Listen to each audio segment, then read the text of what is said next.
Postings వ్యవహారంలో పెద్ద తలకాయల భరతం పట్టేందుకు సిఐడి సిద్ధమవుతోంది.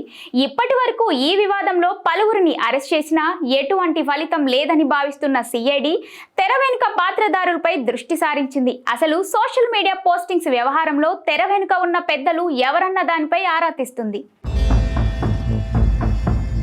సోషల్ మీడియాలో పోస్టింగుల వివాదంలో వైసీపీ రాష్ట్ర ఇన్ఛార్జ్ సజ్జల రామకృష్ణారెడ్డి కుమారుడు వైసీపీ ప్రభుత్వ హయాంలో సోషల్ మీడియా వ్యవహారాలు పర్యవేక్షించిన సజ్జల భార్గవ రెడ్డి చుట్టూ ఉచ్చు బిగుస్తోంది. సోషల్ మీడియా కోఆర్డినేటర్ గా వైసీపీ తరపున కీలక పాత్ర పోషించిన ఆయనపై రాష్ట్రంలో వరుసగా కేసులు నమోదవుతున్నాయి.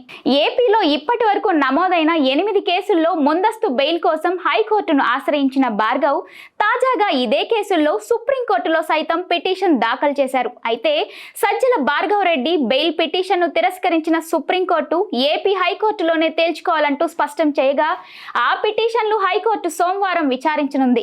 సోషల్ మీడియా కోఆర్డినేటర్ గా సజ్జల భార్గవ రెడ్డి ఉన్న సమయంలో రాష్ట్ర వ్యాప్తంగా సోషల్ మీడియా కార్యకర్తలను నియమించి ఎడిటెడ్ ఫోటోలు, మార్ఫింగ్ వీడియోలు, బూతు కంటెంట్ తో పోస్టింగులు పెట్టించారంటూ రాష్ట్ర వ్యాప్తంగా కేసులు నమోదయ్యాయి. కూటమి ప్రభుత్వం అధికారంలోకి వచ్చినప్పటి నుంచి అజ్ఞాతంలోకి వెళ్లిపోయిన భార్గవ్ తన న్యాయవాదులతో ముందస్తు బెయిల్ కోసం పిటిషన్లు వేయిస్తున్నారు.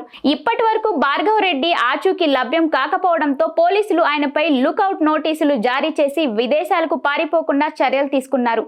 మరోవైపు భార్గవ రెడ్డి ఆచూకీ కోసం వైసీపీ నేతలు సజ్జల సన్నిహితులను, భార్గవ్ డ్రైవర్ తో పాటు సోషల్ మీడియాలో యాక్టివ్ గా పనిచేస్తున్న వారందరినీ పిలిచి పోలీసులు విచారిస్తున్నారు.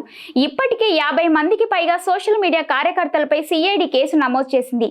వారిని విచారించి వారి వివరాలు నమోదు చేసుకొని వారి బ్యాంకు ఖాతాలను పరిశీలిస్తున్నారు.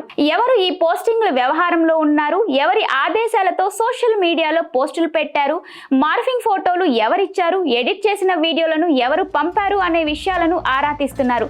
ఈ వ్యవహారంలో సజ్జల భార్గవ్ కి హైకోర్టులో ఊరట లభిస్తుందా లేక ఊచలు లెక్క పెట్టక తప్పదా అనే విషయంపై సొంత పార్టీలో సైతం తీవ్రంగా చర్చ నడుస్తోంది.